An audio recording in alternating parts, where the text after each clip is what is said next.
નમસ્કાર, real voice of ઇન્ડિયામાં આપનું સ્વાગત. હું છું નેહલ. વાત કરીએ એક વિશેષ ખબરની. 21 જૂન આ દિવસની જ્યારે વાત કરીએ તો વર્ષનો સૌથી લાંબો દિવસ કહેવામાં આવે છે અને આ જ દિવસ સ્ટ્રોબેરી મૂન તરીકે પણ ઉજવાય છે. જી હા મિત્રો, વર્ષનો સૌથી લાંબો દિવસ એટલે 21મી જૂન. આ દિવસ કેમ સૌથી લાંબો કહેવાય છે પહેલા તો તે સમજીએ. મિત્રો, સામાન્ય રીતે જે પ્રમાણે આપણે જાણીએ છીએ કે એક દિવસમાં 24 કલાક હોય અને જેમાં 12 કલાક દિવસ અને 12 કલાક રાત્રિ હોય છે, પરંતુ આ દિવસ એટલે કે 21મી જૂનની જો વાત કરવામાં આવે તો દિવસ લગભગ 14 કલાકનો હોય છે અને રાત્રિ માત્ર 10 કલાક. આ દિવસે સૂર્ય પૃથ્વીની સૌથી નજીક હોય છે અને તેથી વધારે સમય સુધી પૃથ્વી પર તેનો પ્રકાશ પડે છે.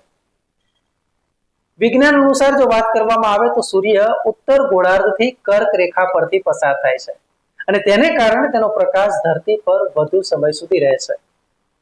આ વર્ષની વાત કરીએ એટલે કે વર્ષ 2024ની વાત કરીએ તો 21મી જૂને પૂનમ પણ છે, ત્યારે રાત્રે પૂનમનો ચાંદો 16 કળાએ ખીલેલો નજરે પડશે. ભારતમાં જેને આપણે પૂનમ કહીએ છીએ તેને વિદેશમાં જુદા જુદા ગુલામના નામ આપવામાં આવ્યા છે. કેટલાક દેશોમાં આ રાત્રિએ ચંદ્ર આછો ગુલાબી રંગનો જોવા મળશે તો આ ઘટનાને તેઓ સ્ટ્રોબેરી મૂન કહે છે. ચંદ્ર આછા ગુલાબી રંગનો હશે અને આ દિવસથી યુરોપ તેમજ અમેરિકામાં ઉનાળાની ઋતુ શરૂ થશે. યુરોપિયન ખંડના ઉત્તરીય દેશોમાં ચંદ્ર ઉગતી વખતે લાલ રંગનો દેખાય છે, જ્યારે ચંદ્ર આકાશમાં ખૂબ જ નીચો પણ દેખાય છે. તો જેમ જેમ તે ઉપર જશે તેમ તેનો રંગ ગુલાબી થશે. જો કે ચંદ્રનો આ તેજસ્વી પ્રકાશ 20 જૂનથી દેખાવા લાગતો હોય છે અને જે લગભગ 22 જૂન સુધી દેખાતું હોય છે. આ વખતની જો વાત કરવામાં આવે તો ગુરુવાર, શુક્રવાર અને શનિવારે ચંદ્ર સંપૂર્ણ રીતે જોવા મળશે.